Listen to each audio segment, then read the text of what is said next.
All right, everybody. Thank you so much for showing up to promoting the indie market through Twitch broadcasting with me, Tribner. It is a pleasure to have each and every one of you here today.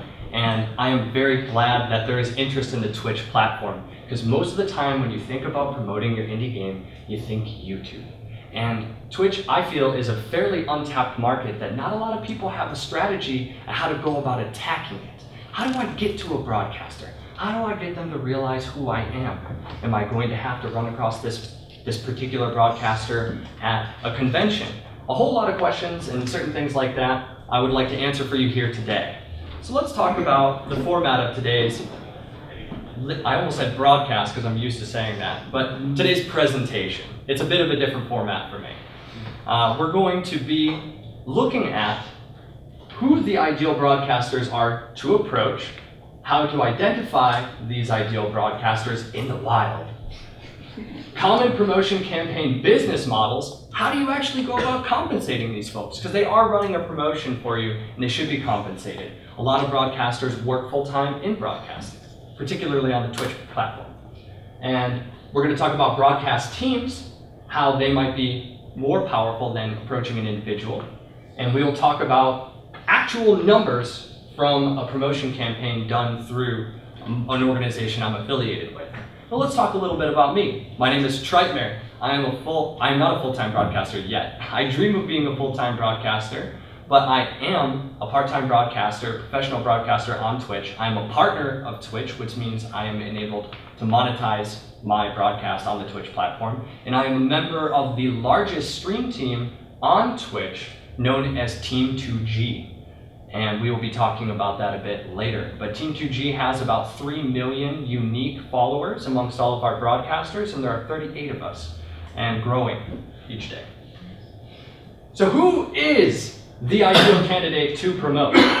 The major question is, and the intuitive behavior is, I want to go for the biggest fish I possibly can. They have a bigger audience, dum-dum. They're gonna get you more people playing your game.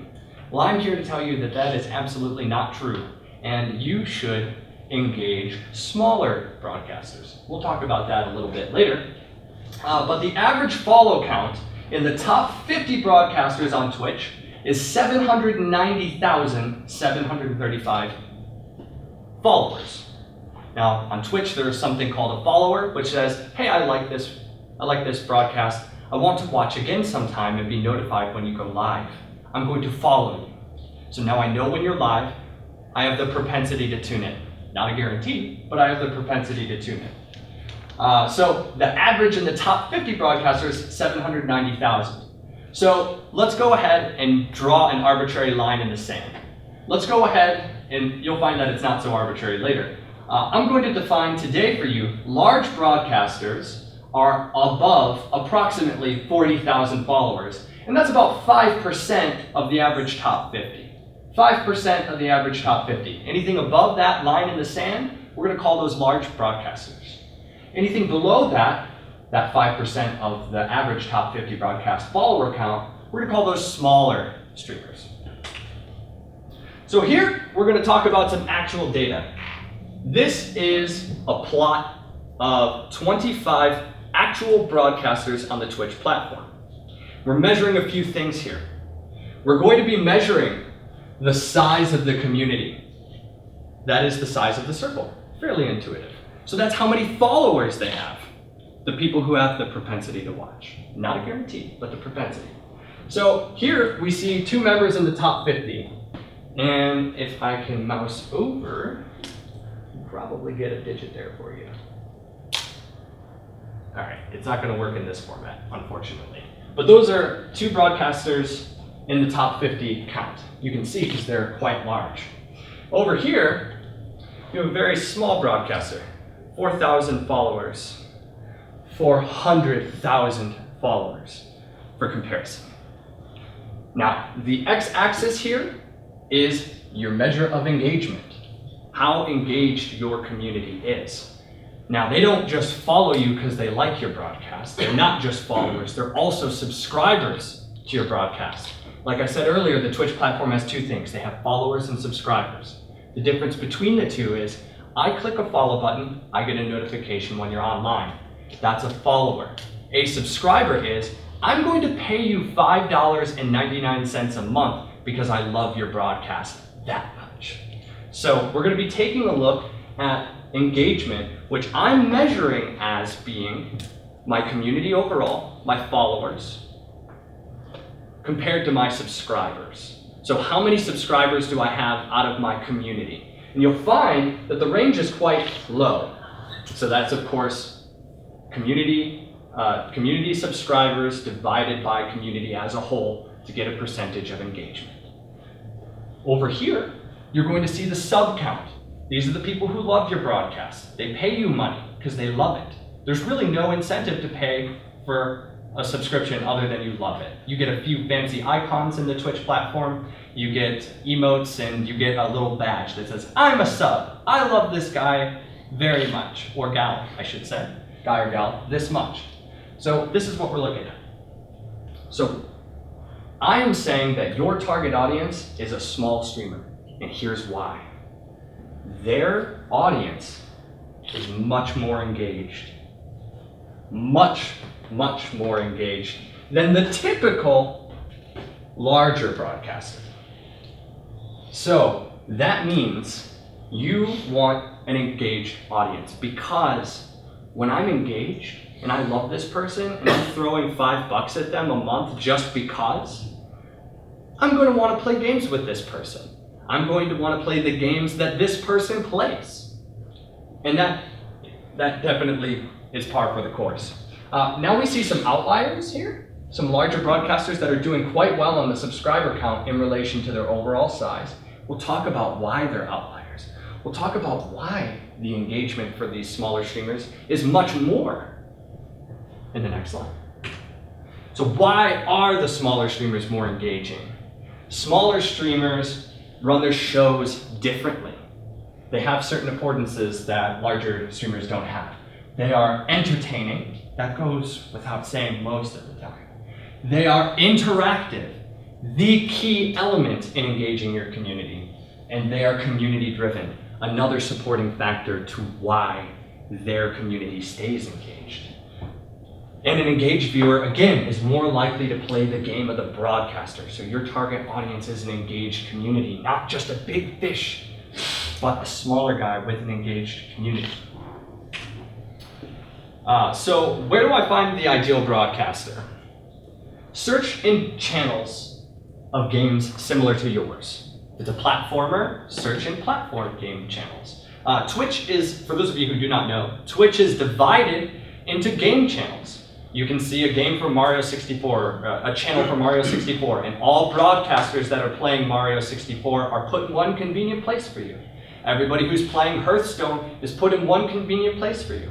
In an ideal situation for you, you would like to grow your game's channel on the Twitch platform. But in order to do so, you have to have people playing your game. So you search in the channels of games similar to yours, you search in the channels of games which inspired yours. So if Castlevania inspired your game, look at Castlevania for someone who might enjoy your game as well, who is a broadcaster. Search for channels of games which your audience might enjoy. Let's say it is a platformer and Castlevania did inspire it, but it doesn't mean people who play TF2 might not enjoy playing it as well. Different game, just cast a wide net when you're searching for these key individuals, these smaller streamers. Now who specifically, let's say I'm in Mario 64, who am I looking for? There's a whole wealth of broadcasters here. How do I pick one out of the stack? Here's how you do it. As we discussed before, 0 through 40K followers is the sweet spot. It's what we know the smaller streamers are more engaged, so it's not such an arbitrary distinction that the engaged people are 0 through 40K. Entertaining by your standards. You built the game, you are going to be close to your audience, you know your audience, you enjoy playing your game. It all makes perfect sense. So if this person is entertaining by your standards, engage them. Interactive. They must be reading chat. Oh my goodness. Don't draw a broadcaster out of StarCraft. StarCraft players can't read chat. It's impossible for them. It just doesn't work. So engaging streamers read the chat of their audience. Hey, how are you doing today? Oh yeah, I can't believe I died there either. This, that, or the other. Just banter back and forth with their chat. Community driven. They spend quality time with their audience by playing games with them or talking about games that they like. That is a community-driven person, or person who runs contests. Like, if you beat my speedrun score, I'll give you a free copy of X and X game. You know, people who run promotions within their own community are community-driven. They want to give back to their audience. They're receiving $5 a month, and they're giving you Riot points. They're giving you Steam gift cards. They're giving back to their community. Look for the people who give back, because that's an engaged audience. So here's some business models. Now you're like, all right, I got guy X or gal X. I am going to approach them. Well, what do you say? Hi, I made a game. I'll pay you to play it. That's cool. How are you going to compensate me? Just like this. You are going to run either one of these campaigns. Pay per click, pay per hours broadcasted, pay per account sign up, either through a promo code or a referral link, pay per event, like beat the speedrun time or participate in a tournament with other broadcasters or just gamers from my game community. And we'll pay you to do that. Pay per click can be a click leading either to your website or a download link. And pay per account sign up is much easier to measure because you're actually giving them a promo code. So now I can see how many people who signed up for an account using promo code TRITE, for example. Now I know how to compensate TRITE because he brought 40 people to my game. However you want to go about measuring that worth is totally up to you. But for pay per click, it's anywhere ranging from 0.01 cents to 25 cents is huge. So anywhere on that scale if you're thinking about pay per click, monetarily speaking. So a new challenger approaches. We've got teams. So now you know that you want to target a smaller broadcaster, and you can do so on a very personal and individual level. But I'm telling you that the best way to do this is by approaching a team of broadcasters, because a team has a different focus. So how do you define a broadcast team? A broadcast team is an organization of professional broadcasters with a similar goal in mind who work together to create a cohesive brand. If you want to see a cohesive brand, look no further. Nerd Fusion, Giant Waffle, Pause on Pause, Dan's Gaming, Bacon Donut, Cevitus. That's a cohesive brand. That's good marketing. They're already out there marketing themselves, and if they enjoy your game, you get a free ride on their platform. Unfortunately, Nerd Fusion is a little bit of a smaller audience than larger broadcast teams such as Team 2G and Main Menu. And we'll talk about this. So types of broadcast teams. There are two. One is a social broadcast team. Social means, hey, I'm a big, successful broadcaster, and these are all of my friends. That's it. The Vikings. You've got tons of broadcasting teams that are just like that. Soda Poppin' has one. It's just basically, hey, I'm cool and successful. I'd like to make these other guys cool and successful because they're my friends. And I don't accept business models. Maybe I'll play your game if I like it. I have a team just to hang out with my buds and say who my buddies are, if that makes sense. A professional broadcast team, like the ones you saw in the previous slide, their goal is to enhance the income of their broadcasters. It is a job. Just like you would find in the YouTube community, it is someone's livelihood. They pay their rent with the money that they get from their broadcast. And there are a lot of them. I myself run mine a little bit different, but I'm still a member of a professional broadcast team because I'm trying to bring success to that broadcast team. So here are some professional broadcast teams again. And here's the email with which you can contact Team 2G. Team 2G has, again, over 3 million followers, unique followers at that.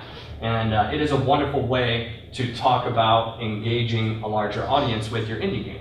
You might also approach Main Menu, the Coalition, Nerd Fusion, or the Arcade. There's some other professional teams. You can search far and wide, there are others, But starting with Team 2G is good because we run promotion campaigns quite regularly. And now we're going to talk about a promotion campaign that we can do for you and similar things like that. But before that, let's talk about what can these particular teams do for me. A collection of talented and organized broadcasters will simultaneously stream your game for a period of time, create a critical mass audience, generate traffic, engagement, and interest in your game. It's all fairly run-of-the-mill stuff. So let's talk about the actual campaign. This campaign abstract is a 3-week campaign where any broadcaster on the team could participate for a week. So I'm interested, I'll participate in week 1. But let's say I played it for a whole week and I'm like, whoa, I don't really like that game so much. I'm out for week 2. And then now everybody's talking about it in team chat again. So actually, no, I'll play it because week 3 there's a tournament. So I'll get back in on the promotion for week 3. And that's really what it's like. So with a promotions group and with a professional stream team, you can either approach it in many ways. You can say, hey team, play it if you like it, play it if you want to, which is what this campaign was. We've run other campaigns in the past where, guys, it's time to play this game, and you must broadcast it 4 hours a week for the next 5 weeks. So it can range from a wide variety of how you go about engaging it. But this is just a willy-nilly, for fun, play it if you like it, play it whenever you want. You can play it for 5 seconds or 5 minutes in the week, and you get paid per click. Paid per click compensation model. So as a team in the 3-week promotional campaign, we generated 17,135 clicks. 14 out of 40 broadcasters were involved, and that is an average per streamer of 1,443 clicks. So that's not so bad. When you say, hey, play this game, play it for 5 seconds or 5 minutes, there are other times where I have to. When we're running a promotion, I absolutely have to meet these hours, I absolutely have to. So when I got an easier promotion, I was like, all right, play it for a day, play it for an hour. Never played it again that week, right? But still, for our average, we're getting about 1,400. So make sure to work these details out. If you want hours, ask for hours. It's your right.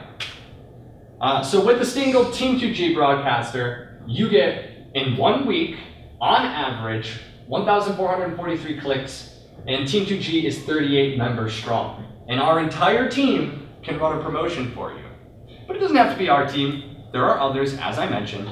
And whatever you want to compensate, put it on the table. It's a negotiation. If you can budget for something, put what you can budget.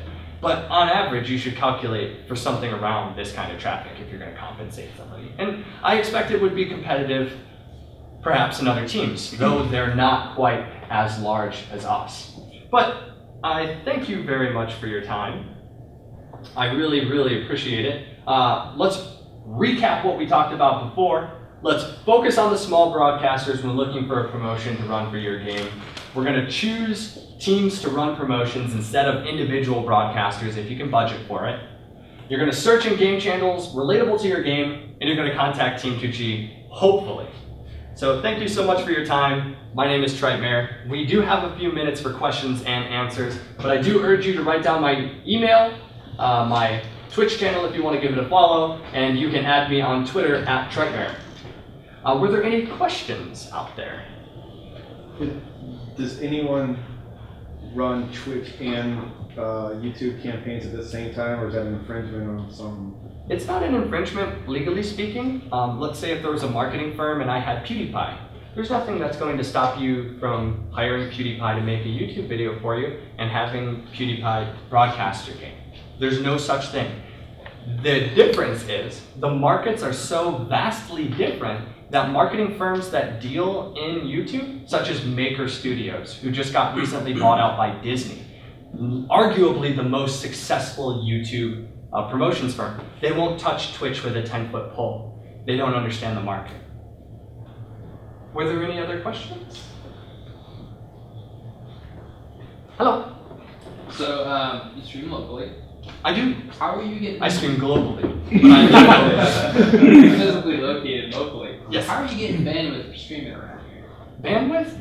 Charter? Well, luckily, it's only about 3,000 Mbps, which is 3 Gbps upload you need.